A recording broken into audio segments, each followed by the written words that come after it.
You found it. Your home for the best content on your favorite team, the Fighting Tigers of LSU. Do us a favor, subscribe to the channel, leave your comments below, and be sure to smash that like button.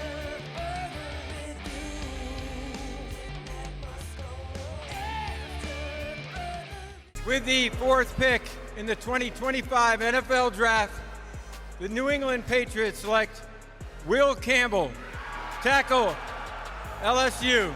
You are brought to New England to protect Drake May. What kind of tone are you going to set on this offensive line? I'm going to fight and die to protect them with everything I got.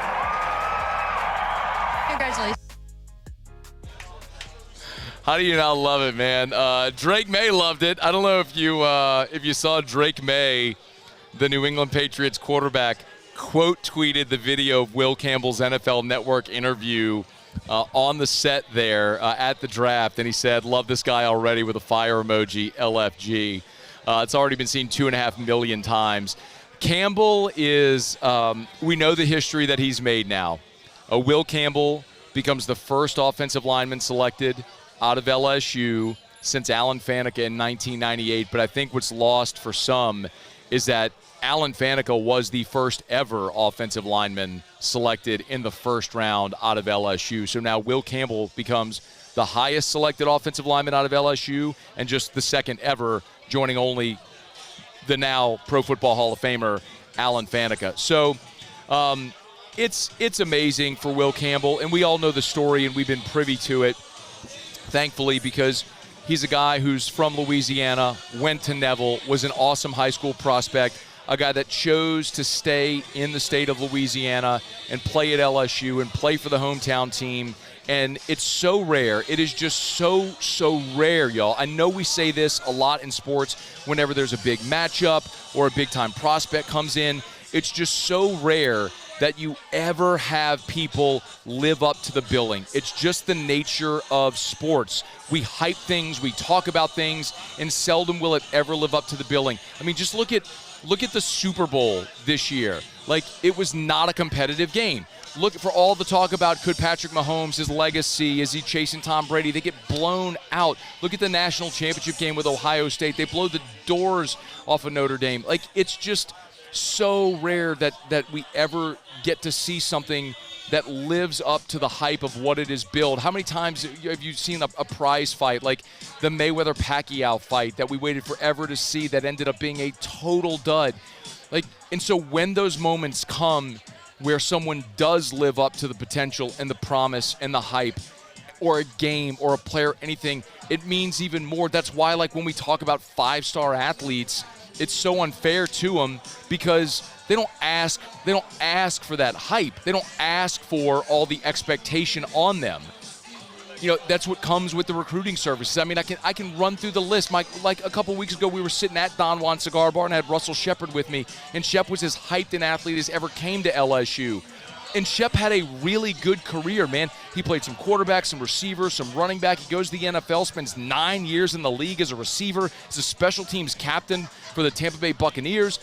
But like most people would look at Russell Shepard's time at LSU and go, bust. I'm like, but that's only because of the expectations someone else put on him. But all that to say, I mean, dramatically underappreciated, and so many guys are.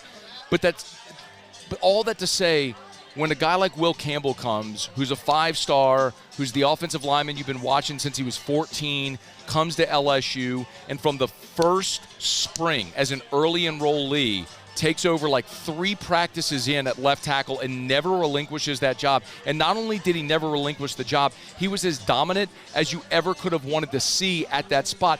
I don't know how many times we'd go out there to practice at fall camp or spring or whatever, and I got my notebook, and I'm sitting there watching the pass rush drills, the offensive, defensive line pass rush drills, and it's like it's just a one-on-one, man on an island. Like, there's no help anywhere. It's just you and me. And, like, it was the dominance was almost boring. Like, Will Campbell never lost a rep. That's not hyperbole. I mean, like, he never lost a rep. He was that awesome. So, like, whenever you have a guy that so clearly lives up to the billing, it's awesome to see. And it's even more impressive and fun to watch when they're a genuinely good person. I mean, I told you all the story last Tuesday, 10 days ago. I'm at Our Lady of the Lake Children's Hospital, with the Miracle Children's Foundation, and there's Will Campbell handing out iPads to sick kids with cancer at a children's hospital. Just less than 2 weeks, 10 days before he's about to get drafted, or 9 days before he's about to get drafted. And he didn't have to do that. He didn't get paid to do that. Nobody would have known he was there if the folks at Miracle Children's Foundation didn't invite me to come and sort of tell that story a little bit. He was good enough to sit and do an interview, but he did it just because it was the right thing to do. So when you have that combination of a great dude from Louisiana who comes to LSU, who has a dominant career, who's a good person as well, is a great team leader, who then goes and becomes the highest drafted offensive lineman in the history of the program, and it just made himself, nearly $45 million in 1 minute when his name was called, automatically with the draft slot value. He just made himself about $45 million as the number 4 overall pick. How do you not feel good for that? How do you not celebrate that? Now, we can look at the New England Patriots organization, which is the greatest dynasty we ever seen over the 20 years with Belichick and Brady. And obviously, since Brady's been gone and Belichick's been gone, the last half decade has been pretty bad. They think they've got their franchise quarterback who they drafted a year ago. Now you've got your head coach who, the fact that Tennessee ever fired Mike Vrabel is just stupid. But nonetheless, that's Tennessee's lost New England's game. And now you have your franchise left tackle. We talk about it all the time. The 3 most valuable things in organized team sports: the quarterback, the people who protect the quarterback, the people who affect the quarterback. Quarterback, left tackle, edge rusher. That's why those positions are the ones that make the most money.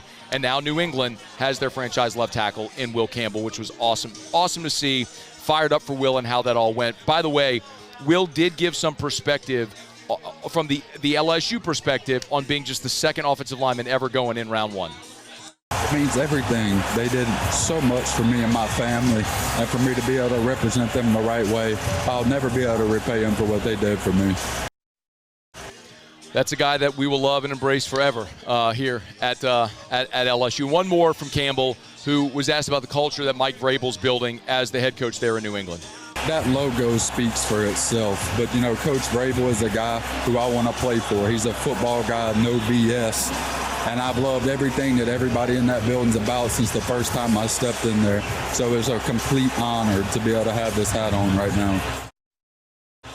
Awesome. It was the thing that everyone was projecting.